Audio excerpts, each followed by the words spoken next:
donc maa ngi nuyu ñëpp donc foog naa mën nañu commencer maa ngi nuyu ñëpp di leen nuyu di leen wax ne namm naa leen waa kay Yoro Diallo noonu la bu ñu partager def kër yi rek waxtaan bi yaatu ndax mu am solo donc yéen xam ngeen li ngeen di def di wax ni namoon naa ñëpp di nuyu askanu Sénégal yëpp di nuyu ñi nga xam ne ñëpp ñoom ñu may setaan waa di wax ne rek maa ngi jéggalu bu baax ci nga gëj a génn Facebook bi dara taxu ko liggéey rek ak xëy na jàpp malgré que loolu du excuse mais léeg-léeg day laaj fii bu réew mi tolloo fenn gannaaw am na as tuuti doomu aadama yoo xam ne dinañu bàyyi xel ci sunu ay kàddu ñu yëkkati sunuy kàddu ngir mu mën a jëriñ ñëpp. démb dafa am coow lu fii jóg mën naa ne sax balaa démb fan yi passé am na coow lu fii jóg bi ñu amee Miss Sénégal bu bees bi 2021 ñu di ko félicité ci sàkkaram bi mu amee ñu bare seetlu ni Miss 2020 bi teewu ci fekkewu ko loolu nag am ay coow yu mu jur coow yooyu mu jur dem ba tax waajuru Miss Sénégal muy Fatma Dione obligé wax lan moo tax doomam nekk ci ruqam ak lan lu dund ci at bii ñu weesu loolu sax taxul ñun ñu àddu parce que waajur la bu wax lu dal doomam ñu dégg Miss Sénégal itam mu yëkkati ay kàddu wax ne li tax mu noppi boobu ba léegi bu doon moom la sax du bëgg mbir mi jëm kaw parce que lam fi jot a dégg daaw ci ay coow doyoon na ko sëkk bëggutoon encore tey nekkaat au devant de la scène loolu moo tax mu noppi may wax ne ñun li tax suñu xol yi metti te mënuñu noppi mooy soxna suñuy wax Amina Badiane dafa yëkkati ay kàddu di tontu Miss Sénégal boobu Fatma Dione di ko wax ne li tax kooku war a noppi mu yëkkati kàddu yoo xam ne nag képp kuy jigéen ci Sénégal yaa ngi koy mettitlu ñu ànd nag ak organisation féminine di mettitlu kàddu yooyu ndax kàddu yi li tax ñu koy mettitlu c'est parce que dafa am processus bu Sénégal jaar ba ñu am criminalisation du viol te bu ñu tëb rek am ko dafa am suñu ay jigéen sœur yu ñu fi sàkku ci anam yu ñaaw ñoo xamante ne ñeme wu ñu wax parce que des fois da ngay wax ki la sàkku buñ ko tëjulee bu génnee nga war a jàkkaarloo waat ak moom jigéen ñi taxaw def benn say xeex mbiru viol ba ñu am ci loi criminalisation boobu kon bu ñu wëlbatikoo dégg jigéen ni ñun mujj gi jigéen boo xamante ne dafa jiite kuréel goo xam ni dafay boot ay xale yu ndaw yoo xam ne juddooguñu parce que kuy def Miss ñu ci bari amuñu majorité mu ne ku ñu violé ñëpp dégg nañ ko ay kàddoom mu dama ko sax ñaawloo répété mais bu ma yeboo ne mu ne daal bu fekkente ne femme bi dañ ko violé moom moo ko tey ndax ñaari nit ñooy tax viol am te mu ne majeur la ñu koy laaj moom xanaa ba jigéen ñi doon xeex contre le viol moom fan la nekkoon ba xamul lan mooy viol ba muy laaj ndax mineur ak majeur ba mu xam ni mag mu dem ba am juróom fukki at sax mën nañ laa violer viol amul âge te ñu koy wax ne ko nit ki gën a yées ci jigéen ñi jigéen buy jaay boppam sax nit amul droit sàkk ko jigéen buy jaay boppam nit amul droit sàkk ko bu fekkente ne dangaa bëgg séq ak moom da koy neex amul benn condition benn situation au monde bu ñu mën a accepter ñuy sàkku jigéen duñu ko nangu kàddu yooyu dañu koy naqarlu rien que pour kàddu yooyu dañuy demander moom mu tekki ndombal tànkam wa ilaa ñi ko sant daal di koy destituer wa ilaa képp ku nekkoon sponsor di sponsoriser événement boobu ñu ngi lay demander nga rocceeku ci loolu parce que nag nit ku xamul lan mooy viol te ñu dénk la ay xale dénk la ay ndaw nit kooku amoo méritu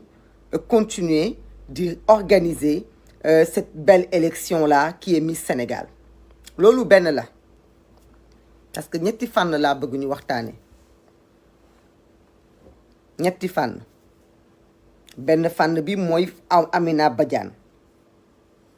Amina Badiane ay kàddoom choqué askanu Sénégal góor jigéen mag ak ndaw góor ak jigéen mag ak ndaw donc ñu ngi koy ñaawlu di ko ñaawlu ki nekk ak moom tudd Pape Fall dégg nañu ay kàddoom ci biir kàddu yi fekk si na Fatma li mu wax chargé na sax Amina parce que nee na Amina dafa def erreur dafa def bourde mais ku nekk mën nga def bourde ñu baal la mais bourde bi du ci làmmiñ bi kese c'est de l'avoir pensé c'est d'avoir réfléchi à ça c'est de cautionner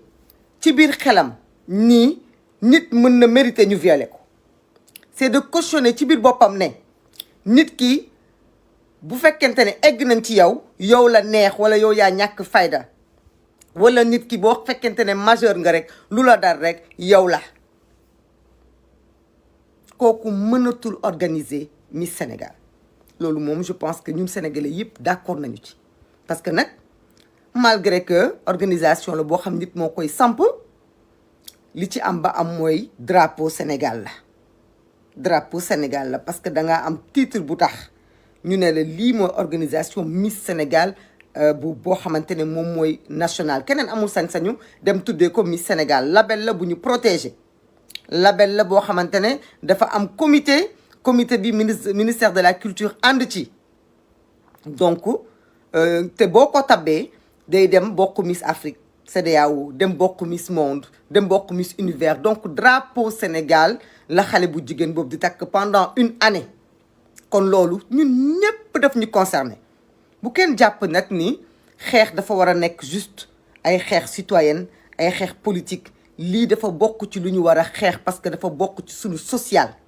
parce que quand même il y va de la crédibilité de notre pays parce que quand on dit Miss Sénégal bi dañu ko enceinté dañu ko violé suivi de grossesse ba pare ay nit taxaw ci public waroon koo làq Amina Badiane yow da nga waroon a làq Fatma même su juumee Fatma même su defee erreur Fatma même su fekkente ne sax moom moo doxoon ay tànk ba li dal ko ci yow da nga ko war a protéger da nga ko war a suturaal da nga ko war a boot ci sa ginnaaw parce que tant que mu ngi nekk Miss Sénégal yore sacre boobu dafa nekk ci sa responsabilité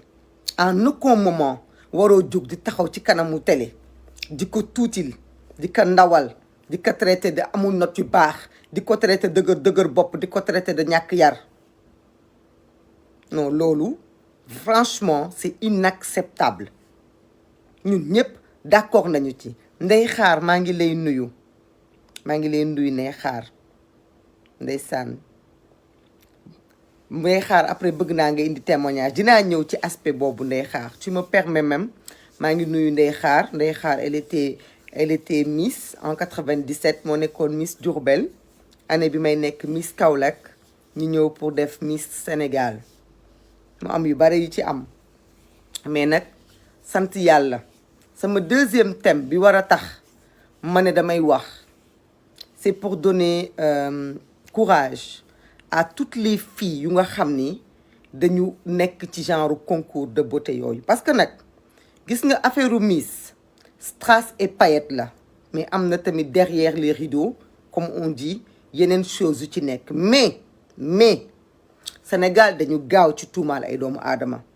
Sénégal dañu gaaw ci yàq nit dañu gaaw ci blâmer nit dañu gaaw ci jeter tout le monde en pâture il faut que ñu def attention parce que xale yu bare ñu ngi commencé bëgg di wax xale yu bare ñu ngi commencé di confier wu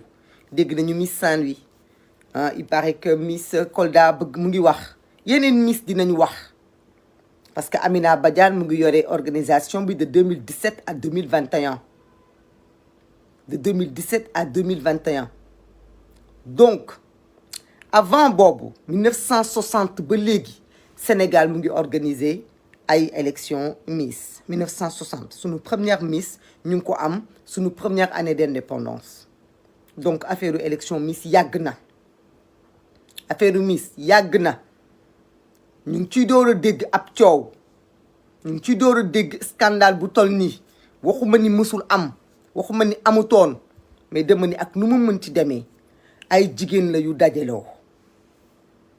tey jigéen ñu bare ci ñoom ñu ngi sëy am nañu ay njaboot ñu ngi toog uuf seen ay doom ñu ngi toog di sëyal seen ay jëkkër donc tey du rafet scandale bu mel nii am rek may dégg ay baat ci suuf yoo xam ni dañuy jóg naan waaw affaire élection Miss képp ku ko def ku ko bàyyi sa waaj sa doom def ko doo nit ku baax képp koo xamante ne def nga ko fii nga jaar ak fële nga jaar wax yu ñaaw yoo xam ne nag du encourager fii yi nga xam ne dañuy subir ay viol wala ay attouchement ñu wax donc nag suñu bëggee dimbale suñu sœurs yi ñu génn de l'ombre wax lu ñuy dund ñooñu kon ñun nañu fexe ba yenn kàddu yi ñu éviter ko ci suñu débat public bi parce que nag ku yeboon ku bëggoon ci àdduna bëgg nga am doom ju taaru bëgg nga am doom ju jekk te affaire Miss du yëfu bon man j'encourage toutes les filles yu mës a nekk Miss na ngeen taxaw ngeen am fierté bu leen vaciller bu leen rus bu leen xool ne comme am na luñ ci taqal rek bu ngeen ko waxee dañ leen di xoolee neneen soyez fiers et soyez droite dans vos bottes man Maimouna Bousso mi nga xam ne ci dëkk bi laa juddoo yaroo ci dëkk bi màggee ci dëkk bi kenn mësumaa xam ci lu ñàkk fayda kenn mësumaa fekk ci lu ñàkk fayda pourtant def naa élection Miss Sénégal pourtant ñëw naa finale nekk au niveau de l'hôtel Méridien Président def fa fukki fan samay waajur bàyyi ma ñëw parce que dëkk ba ma dëkkoon waa koñ bi dama leen di romb ñu may tiitaroo di ma ndamoo élection jot ñu ne ma dëngab dañu bëgg nga représenté ñu loolu moo dal suma ay moroom yoo xam ni loolu sax xëy na bëgguñu ko woon comité bi sax ñoo lay jàngal dox ñoo lay jàngal nooy doxee nooy façon wee nooy defee affaire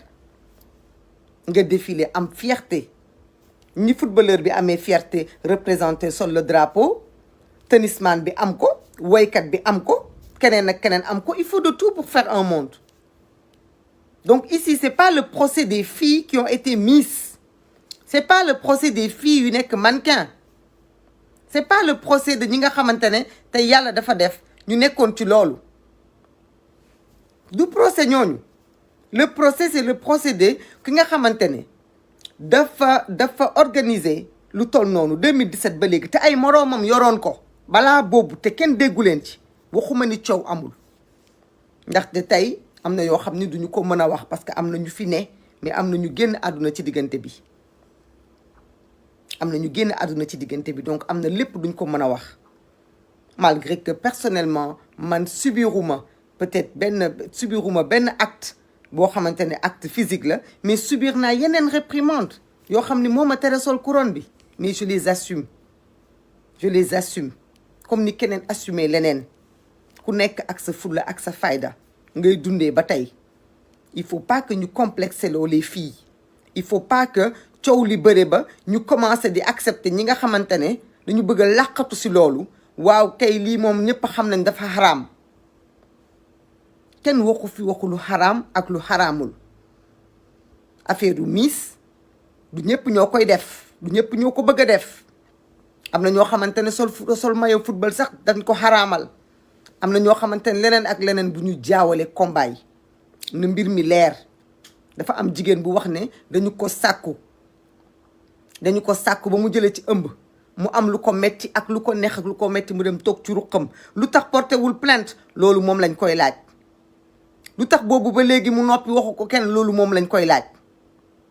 tey bu jógee pour porter plainte dina am ñu ko ci gunge ñun dinañ ko ci gunge organisation féminine yépp dinañ ko ci gunge mais avant toute chose dafa nekk Miss yore couronne Sénégal organisation bi yëg ni dafa nekk en état te ñun nag boo nekkee Miss dafa am lu ñu la tere da ngay signer dafa am ay conditions dafa am loo xam ni mën nga ko def am loo xam ni mënoo ko def pendant toute l'année bi ngay nekk Miss ndax moomatuloo sa bopp wax c'est ba nekk Miss Sénégal moomatuloo sa bopp Sénégal ngay représenter sa toogaay sa doxalin même sa ay prise de poids lépp dañ la koy contrôler su fekkente ne Amina Badiane dangaa organiser élection Miss te amoo possibilité subvenir à tous ces besoins-là, encadrer ces filles-là, tu n'as pas le droit ni la légitimité d'organiser ce concours-là. Parce que dafa am lu mu laaj dafa am lu mu àndal dem si yàlla Ambroise Gomis organiser na fi Miss Sénégal pendant combien d'années yow ba nga toogee ba léegi coow kese la mbir mi àndal xale yi ku nekk a ngi jooy ku nekk a ngi wax donc il faut que wax ji lu mu gën a gaaw na ci yoon teg loxoom nañu xool nañu may courage bu ñu stigmatiser ndaxte ñun lu ñu dugg mu ëpp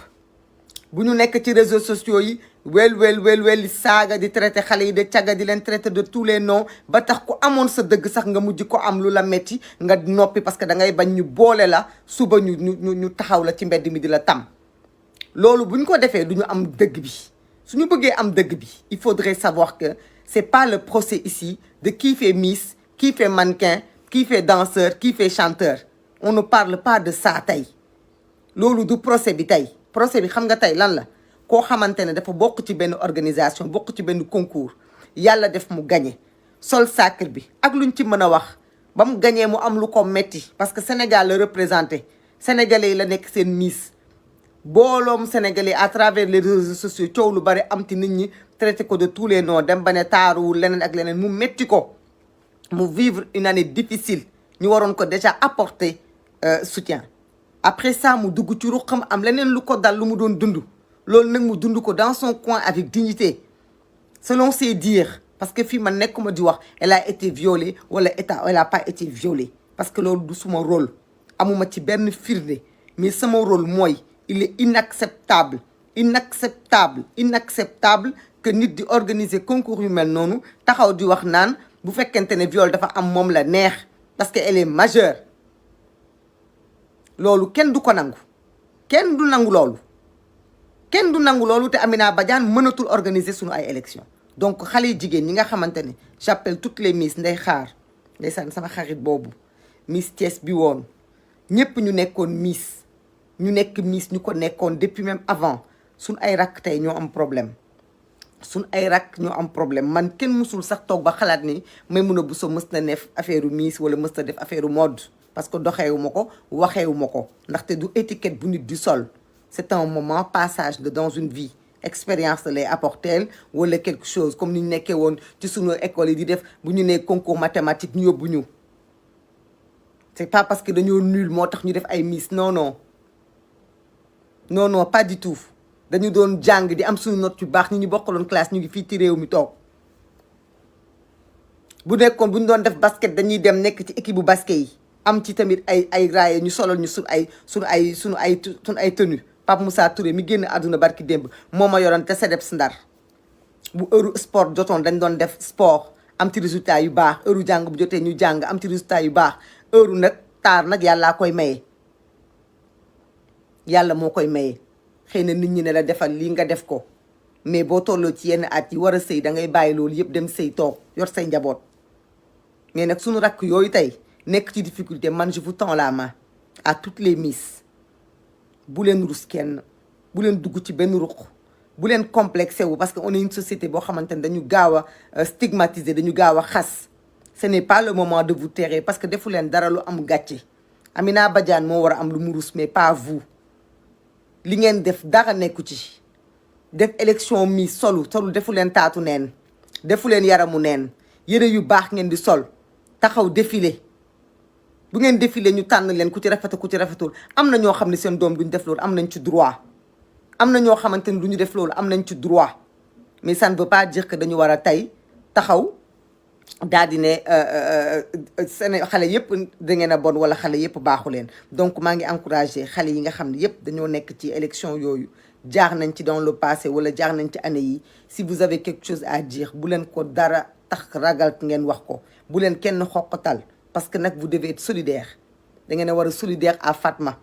bu fekkente ne am na lu ngeen dund loo xam ni mën na étayer les dires de Fatma c'est le moment de le dire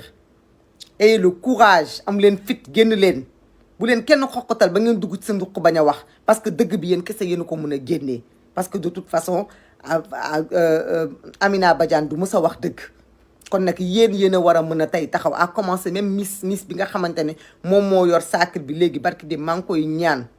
moom ci boppam il n'y a rien à y voir mu ngi door a nekk miss mais lépp lu mu war a def ci activité na ko mettre en stand-by pour solidariser wu sërëm bi nga xamante ne moo nekk ci jafe-jafe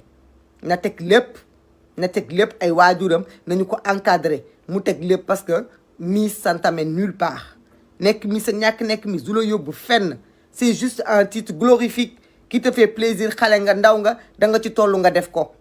nekk miss tax nga réussir sa njàng tax nga am liggéey du tax nga am lenn lii man maa leen ko wax pour le savoir très très bien xam ne lan moo nekk ci miss au contraire yeneen problème la lay indil yeneen étiquette la lay indil parce que nit dina jàpp ni diw parce que miss rek nit ku yomb la diw parce que miss la war naa ko mën a labat war naa ko mën a waxoo ki ñàkk fayda donc à part des problèmes indilu leen leneen donc miss boobu elle ne perd rien à tout mettre en stand-by bu mu accepter comme démb li ñu gis ñu toog ci benn plateau mu teg ay filles comme des postiches di xas beneen moroom jigéenam bu leen ko accepter yéen en tant que miss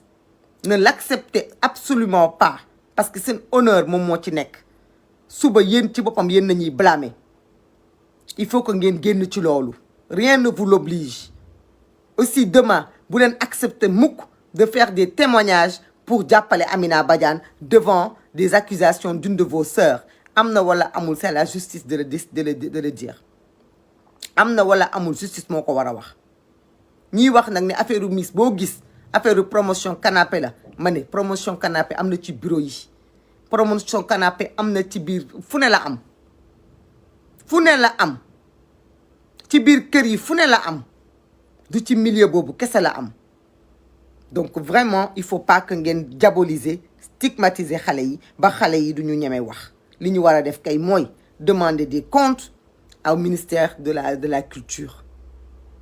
parce que moom moo chaperonné affaire miss yooyu li ñu war a wax kay mooy fexe ba mbir mii ñu bañ ko nëppal bu fekkente ne moom Amina Badiane moomu dafa am ay ñu ko ngemb wala dafa am ñu nekk ci ginnaawam wala dafa am ñoo xamante ne dañu ko dooleel ba mu war a mën a taxaw tey du wax lu ko neex na yoon def liggéeyam su fekkente ne dafa am ay nit moo xam ay particulier moo xam ay privé moo xam ay autorité publique ou quoi que ce soit yoo xam ne seen loxo dafa laale ci affaire xale yii nañu ko leeral ba mu leer loolu nag pour ñu mun ko am il faut xale yi la ñuy may fit ñu génn def seeni témoignage wax seeni jaar-jaar nettali fan la ñu jaaroon sans pour autant que ñu ŋàññi leen xas leen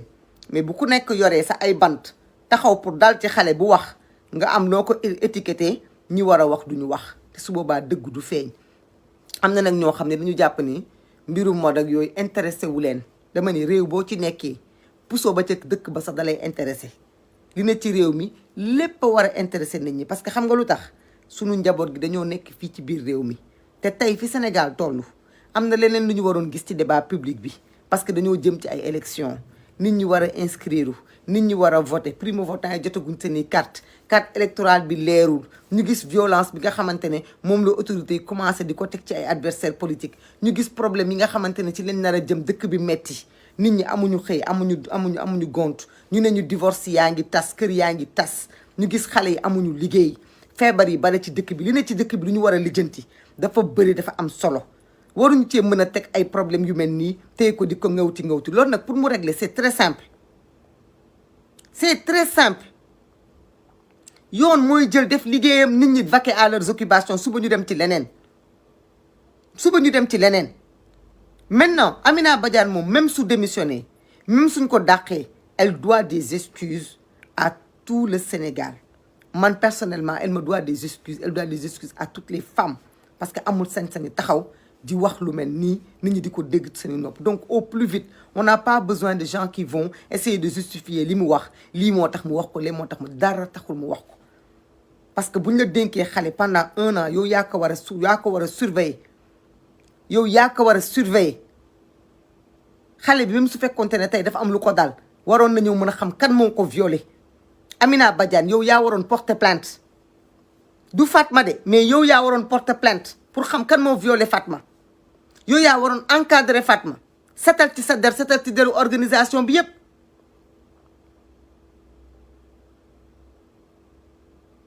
am na ku wax ne Miss lan lay jëriñ bay représenter Sénégal waa xëy na yow loolu Mame Diarra mën na la Mame Diarra Ndir mun na la bañ a intéressé mais Mame Diarra Ndir ku ñu ne yow yaay Miss Sénégal ça c'est international du Sénégal kese la am Miss Afrique am na Miss Monde am na Miss fépp la am ci àdduna bi lan la Miss Sénégal Afrique di jëriñ lan la Miss France di jëriñ lan la Miss Monde di jëriñ c'est la beauté c'est l'élégance c'est la finesse c'est ce que c'était c'est ce que c'est censé représenter comme musique lan lay jëriñ lan la musique di jëriñ am na ñoo xam ne pour ñoom lan la musique di jëriñ concours Scrabble lan lay jëriñ lan moo tax ñu ne diw mi moom moo gën a mën a daw ci Sénégal lan lay jëriñ nit ñi loolu du wax il faut arrêter nit ki bu la dara intéressé wul doxal ci li la intéressé mais il faut pas que ngeen di stigmatiser ñi nga xam ne ñoom ñoo ci nekk loolu baaxul dafa yomb ci ñun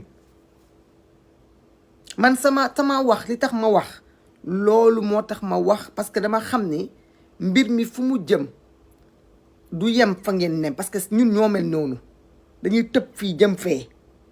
nit ku nekk ak li muy def nit ku nekk ak li muy def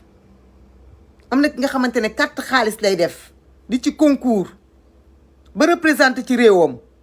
am ku jàpp ni lii dafa xaraam ça c'est son problème diggante moom la ak yàlla du diggante keneen ak keneen. Merci beaucoup Mamadou Lamine Coulibaly ñun fi ñu xale yi ñun ñii ak suñuy moroom bi ñu waree jàng nañu bi ñu waree liggéey nañu ñu ngi liggéey ba tey bi ñu waree sëy ñu ngi sëy ku nekk li nga war a def yow yaa koy def maintenant c'est normal que ci biir mode ci biir Miss ci biir yu mel noonu mu am ay mbir yoo xamante dañ ko ciy dégg parce que c'est la beauté fa taar amul sax nit ñaa ngi fay jéem a def lu ne attentuma fa taar ne fa ñu ne dañoo dajale xale yi gën a rafet ci Sénégal dañoo dajale xale yi nga xam ne ñoo gën a taaru ci réew mi jële leen ci dëkk yépp Kolda Fatick Tambacounda Ziguinchor jële leen fu nekk dajale leen ne xale yi ñoo taaru ñu ngi nii loolu c'est normal moo am ay prédateur c'est normal que bët yi bare fa cat bare fa làmmiñ bare fa mais c'est normal itam ñi bon bare fa c'est normal itam ñi bon bare fa éducation am na ci éducation am na ci ndax say waajur buñ la yaree di nga mën a dugg ci yéen yi génn mais dama ni ce n'est pas une raison li dal Fatma bu ko kenn yéene bu kenn wax ne li dal Fatma daf ko dal parce que Fatma dañ ko yarul je ne suis pas d'accord parce que ki ko organisé ci boppam muy Ibrahima Fall boobu yëkkati na ay kaddu ne Fatma macha allah ku yaru la xale bu gentil la donc ça veut dire que ñàkkul yar kon li ko dal na ko porté wul plainte donc man du ma mën a waxagum ci viol bi ñu ngi xaar bu fekkente ne dafa porté plainte ñu xool nan lañ ci taxawee mais je pense que organisation féminine duñ ko ci seetaan loolu benn la beneen bi ci des mooy ki nga xam ne nag moom moo leen war a boot war leen uuf war leen a téye war leen a taataan même xale yi bu ñu amoon lu sikk ci ñoom moom bu leen jotee ndax moom moo leen dem jëli ne leen kaay leen ma defal leen concours ñu gagné mu war leen yor warul mën a am situation bu mel ni am ñu koy nëppal parce que bëgguñu woon mbir mi def scandale bu ko defee day yàq deru organisation encore une fois c'est cupide elle n'a regardé que ses intérêts c'est dit que bu coow li jëmee kaw moom miisam lay yàq donc mu ne bu mu ci wax parce que apparemment loolu la yëgoon nañu ko déggoon nañu ko mais dañu ne duñ ci wax parce que mën na yàq image yu li ñuy organiser ñoom donc ñu bàyyi ko toute seule dans son coin mu vivre lu muy vivre xëy na lan moo tax mu xaar ba tey mu wax loolu moom justifié na ci wax na ko ku mu doy baax na ku mu doyul baax na en tout cas ñun ñu ngi koy wax Fatma il faut pas que malgré les moqueries wala raillement yi la Sénégalais yi def daaw ak lépp lu ci mënti am il ne faut pas que nga émuré wu dans un silence wala nga am dara lu la metti parce que xale nga li la dal waru la woon a dal bu fekkente ne noonu nga ko waxee noonu la amee yoon dafa war a def liggéeyam ñu xam lan moo la dal ak kan moo la ko def bu ko defee ñu mettre ko hors d'état de nuire. Organisation Miss bi nag nañ ko génnee ci loxo ñi ko yor ñëpp laa wax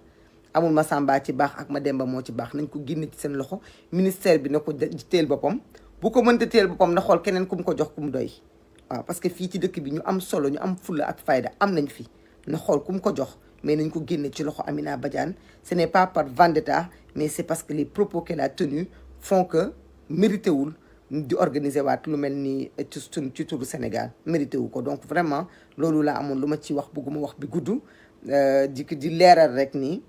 sama kaddu ñaari ka tax a jóg mooy déjà ànd ak sénégalais naqarlu li Amina Badiane wax mais itam ànd ak képp xale boo xamante ne nekk nga miss nekk nga mannequin nekk nga ci milieu yooyu nga xamante ne tu es souvent stigmatisé insulté de vous dire que soyez droite dans vos bottes n'ayez peur de rien bu leen am ay kersa wala ay rus bu leen nangu tey cette société qui est tellement adaptée à juger les gens juger leen ba ngeen dugg ci ruq noppi bu leen ko def si vous êtes victime de viol victime d'attouchement victime de harcèlement sexuel dénoncez-le wax leen ko ci kaw ñu dégg bu leen nangu parce que da ngeen nekk dans un milieu de mode dans un milieu de beauté que ñu leen di wax ne da ngeen a mériter ce qui vous arrive wala su ngeen ko waxee dañ naan c'est normal parce que yéen a doon défilé loolu du ma ci d'accord tey du ma ci d'accord ëllëg te loolu kese moo tax ma génn ci sama ay réserve fàttali sama démb parce que y a aucune honte à avoir d'être ministre y a aucune honte à avoir d'être mannequin ou de l'avoir été soyez fiers ce que les gens disent ku leen juger bàyyi leen ko ak boppam l'essentiel moo yéen xam ngeen li nga xamante ne moom ngeen doon parce que nekk miss terewul a julli terewul a wóor terewul a jaamu sa borom mbiru xale la gisuma lenn loo xamante ne dañ leen koy critiquer man je suis à vos côtés et je vous dis ne souffrez pas seul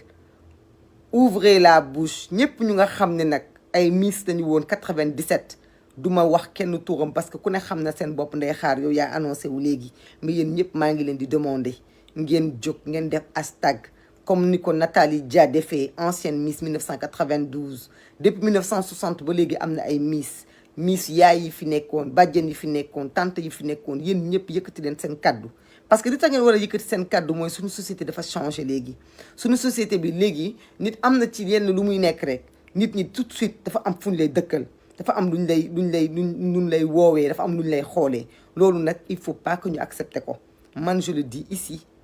j'ai été mannequin j'ai été miss j'ai défilé j'ai porté des habits j'ai été dans le monde entier sol tenue de couturier yu gën a mag yu gën a am alal ci àdduna bi musul tax ma drogué wu musul tax ma naan sàngara musul tax ma def lu bon te bi ma jógee ba ma bàyyee loolu ndax milieu mannequinat ñëpp xam nañ ni milieu la boo xamante ne la beauté éphémère bi ma koy def je n'avais que 16 ans 17 ans xale bu tuuti laa woon mais yàlla def na ba nga xamante ne tey bi ma ci jógee itam maa ngi ci lan maa ngi ci xeexal sama réew maa ngi ci jëriñ sama réew maintenant kii wax ne il faut avoir une éducation islamique nekk miss terewul la nga am éducation islamique il faut arrêter je suis désolée mentalité yooyu ngeen yor moo tax xale yi bu ñu leen defee lu bon sax dañ koy ragal a wax loolu éviter leen ngeen di ko génnee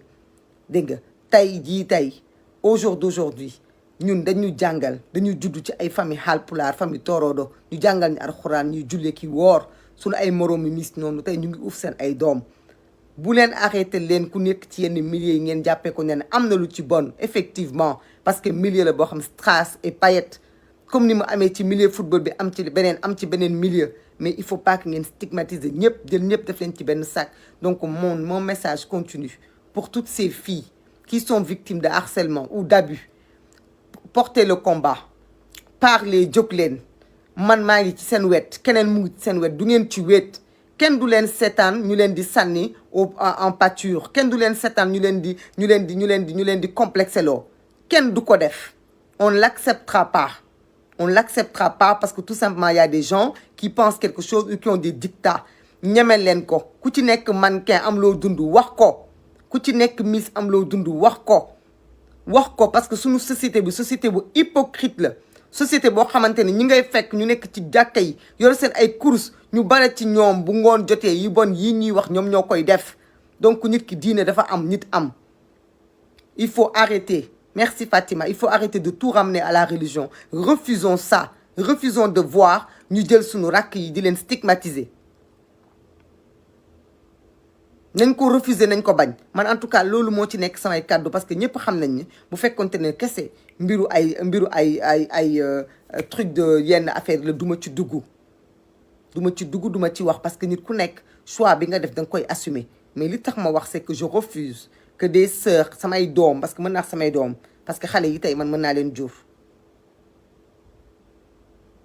jur il faut refuser que je le refuse que xale yi ñu leen di dëkkal fu ñu dëkkul message bii na ngeen ma ko tasaareel ba àdduna jot ci na ngeen ma ko tasaareel ba xale yépp xam lan la ba bépp xale boo xamante ne tey jii tey nekkoon nga miss nekkoon nga mannequin yaa ngi ci milieu boobu bul complexé bul am kersa bul ragal bul am looy rus taxawal fii fièrement dis-toi que ñi ko def tey ñu ngi fii kenn mësu leen génneel photo bu bon kenn mësu leen génneel wax bu bon kenn mësu leen fekk fu ñaaw kenn mësu leen fekk foo xamante ne dañ leen di yàppaloo dañ leen di tuutil danoo sëy yor seen ay doom liggéey seen liggéey la woon comme bépp liggéey bu nit di liggéey la woon un point c'est tout loolu daal mooy sama kaddu te kaddu bi joxal leen ma ko Fatma joxal ma ko miss yi nga xamante ne ñoom ñoo nekk victime de 2017 à léegi ñu am courage yu génn wax joxal leen ma ko itam képp koo xamante ne jigéen la nekk ci yenn genre milieu yi moo xam showbiz ba mu mënti doon cinéma et leneen nga xamante ne am na lu muy dund lu metti ñemewu ko wax parce que dafa ragal ko stigmatiser. Il faut pas avoir peur. Portez votre combat. Moi, je suis là et je vous dis, Man Maïmouna Bousso, malgré tous les combats patriotiques, citoyens que je fais pour ce pays-là, j'ai été miss, j'ai été mannequin et je suis fière de le dire, la voix haute, et je suis fière de me dire que tout enfant, toute fille qui a été miss, qui a été mannequin, je me tiens à ses côtés pour lui permettre de libérer sa parole. Boulen am gêne, boulen am kersa, boulen am rousse, parce que là, ce n'est pas le procès de ce métier qu'on est en train de faire, ni le procès du mannequinat, ni le procès de Miss, ni le procès de quoi que ce soit. On est en train de faire le procès d'une fille boo xamantene mom dafa organiser ay yoré ay xalé war leena aaru leen xalé bi am lu ko dal mu taxaw amul lu muy wax lu dul buñ ko violer mom mo tay lolu mom vraiment rafetlu wuñu ko. Voilà rafetlu wuñu ko benn yoon te vraiment képp koo xam ne daal yow jàpp nañu ni yow sa xalaat mooy lu bon loolu nga xamante jàpp nga ne xale bu nekk ci loolu dafa am xalaat boo ci am sa xalaat na nga ko denc pour yow vraiment que jigéen ñi xale yi ayez le courage et bu leen rus. Fatma Sénégal entier ñu ngi ak yow sénégalais yi bu fekkente ne mës na njëkkati ay kàddu wax la ko ci mbiru choix bi jàppal ne du sa personne moo tax ñu wax ko. À l'époque dañu jàpp ni Miss Sénégal dañu waroon a am yeneen critères de beauté parce que jigéen Sénégal dafa waroon jongama dafa am nu mel mais ce n'est pas parce que dañu la jàpp ni tu n'es pas belle. Machallah, tu es belle, tu es élancée, tu es noire, tu as toutes les beautés, toutes les am nga critères d'une belle femme, d'une belle femme africaine, d'une belle femme sénégalaise. Il ne faut pas que nga am ressenti wala nga am lu la metti par rapport à ça. Certes, maintenant avec les réseaux sociaux, la parole est libérée. Lu waay neex wax, lu waay neex def. Les gens ont peut-être vexé, les gens t'ont peut-être offensé. Nit ñi peut-être que wax nañ la loo xamante ne tax na ba nga dund une année dure. Man maa ngi ciy jéggalu malgré que bokkuma ci maa ngi ciy jéggalu maa ngi jéggalu au nom de toutes les filles nga xam ne on t'a rayé. Et je demande à toutes les filles, même si c'est intéressé pour un moment, de porter soutien par rapport à Fatma, par rapport à ça. Maintenant, pour l'histoire du viol, réellement, si c'est comme tu le dis, il faudrait que tu portes plainte et que nga wóolu ce système, nga wóolu les organisations féminines, dinañ la jàppale, dinañ la aar. Comme ça, nga may courage, yeneen xale jigéen ñu wax, nga xam ne peut-être que yow, coow li lu mu bare, par toi, peut-être une grande vérité va sortir. Et peut-être que yow, Fatma, malgré l'année difficile que tu as vécue, l'année de ton sacre que tu n'as pas pu savourer avec, comme tu dis, tout ce que tu as vécu, malgré ça, peut-être que Yalla moo def mu doon jaar ci yow pour que plus jamais cette Amina Badiane-là n'organise cette élection ou ne crée d'autres victimes comme toi. Donc vraiment, tiens-toi droite, avance, n'aie pas de complexe, n'aie pas peur de venir, de dire ce que tu dois dire. Ñi la war a déglu ñu ngi lay déglu ñeneen ñi saaga laisse-les ñu nekk ci li ñu nekk. Wax li ñuy wax Sénégal moo mel noonu yàlla bu wàccoon sax dinañ ko critiquer. Les gens sont comme ça, il y a toujours des gens prêts à jeter les gens, à les traiter de monstres. Ne calcule pas ça. Il faut avancer, il faut aller de l'avant Et il faut surtout excuser les Sénégalais. C'est pas parce qu'on t'a traité de moche, c'est juste parce que les gens ont peut-être été surpris de ces critères parce que tu es fine, manqué nga waroon gën a nekk ak leneen ak leneen. Je ne justifie pas toutes les moqueries ni toutes les méchancetés, mais j'invite les gens à être moins méchants. su ngeen di waxati dee leen xool li ngeen di wax parce que peut-être que vous avez blessé cette fille, peut-être que cette fille-là c'est à cause de ce qu'elle a vécu, c'est comme elle le dit, loolu moo tax ba mu dugg ci ruqam ñemeetul wax. Voilà, donc vraiment maa ngi yem foofu di encourager Fatma di encourager jigéen ñëpp di demander nag dans les plus brefs délais. Amina Badiane, moi je n'ai rien contre toi, je te connais même pas, mais je dis tu as fait une bourde. Mais la bourde, tu n'as pas fait que la faire, que la dire, tu l'as pensé aussi. Et rien que de le penser. Je pense que toi-même, tu sais que tu n'es pas légitime ni digne de jël ay xale yu ndaw ñu la koy dénk. Gis nga man bi may nekk Miss Kaolack, je n'avais que 17 ans. J'étais mineure. su ma tàbbi woon ci sa loxo yii xëy na sama éducation dina ma dimbale mais mënoon naa ci sànku keneen ak keneen noonu. Donc vraiment, il faudrait que ñu éviter yu mel ni di am. Maa ngi yem foofu. Merci beaucoup à tout le monde. Je vais essayer de voir quelques messages et maa ngi leen di nuyu di leen sant et puis je vous dis à une autre fois. Merci.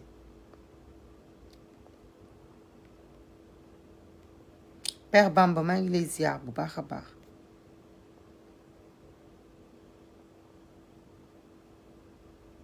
Dina Diouf, ouais.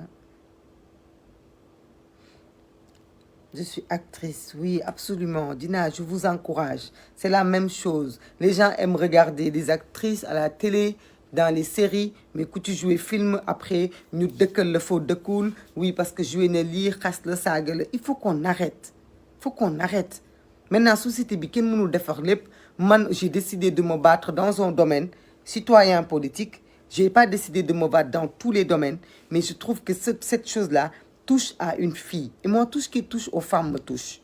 Loolu kese moo tax et puis sama expérience personnelle itam mayuma ma noppi parce que su ma noppee dafa mel comme si dama complexé, dafa mel comme si dama rus ci sama démb, dafa mel comme si bugguma ko tudd parce que su ma ko waxuloon kenn xamu ko. Mais su ma noppee du ma encourager xale yi nga xamante ne ñoom ñu ngi ci bëgg nañu wax te amuñu référence. Du ma leen encourager parce que xale yooyu dinañ ne bu ñu waxee ñu saaga ñu. bu ñu waxee ñu saago ñu bu ñu waxee ñu xas ñu loolu moo tax ma ne leen génn leen ngeen wax kenn du leen fi saaga parce que kenn gënu leen ndax man mi jaar naa ci fan lay taxaw ba ñu ne miis nga ku ma mës a cité ci benn fait divers loolu kese moo tax ma wax. je pas parler parce que ñëpp xam nañ ni man ay waxu buzz ak yooyu c'est pas mes affaires doxuma ci loolu mais li ma tax ma wax li tax ma yëkkati suma kàddu c'est pour encourager les filles. Dites-vous que Tata Maïmouna jaar na ci métier bii xam na li ci nekk tey ku ñu wax xas ñu nañ ko wax xoolal ci Tata Maïmouna da nga xool ku bon xoolal ñi baax da nga xool ñi sikk xoolal ñi kenn mënta waxal lu ñaaw xanaa ku leen ko sosal wala ku leen ko inventel mais kenn mësu leen gis wala fekke leen ñuy def lu bon. Donc vraiment nañu ko xoolaat mbiru Miss yi am na nuñ ko mën a defee te foog naa ni y a beaucoup de pays qui le font, même la France quand ils font Miss ils utilisent leur culture fii bu ci nekk sa culture moom ngay représenter. On n'a pas besoin di tànn suñu ay jigéen di toppandoo culture Brésil wala culture France wala culture États-Unis. Nañu tànn la plus belle femme sénégalaise en nous basant sur la culture sénégalaise di sol suñu ay tenue sénégalais di def suñu ay façon sénégalais di jaay suñu ay Miss ñu défiler de cette façon là. Jigéen ndar yi doxinu ndar Kaolack waaye doxinu saalum waa Jurbel doxinu njàmb doxinu Bawol ku nekk dox sa doxalin ñu tànn ki dàq si ñun mais kenn mënul tere ni ñu tànn Miss. Loolu ay wax bu yàqu la faut changer, faut améliorer, mais il faut pas jeter toutes les filles qui sont passées par là à la poubelle ou les complexer. En tout cas, big up. Parlez, osez parler. Vous ne serez pas seul dans votre combat. Merci beaucoup et puis bonne soirée.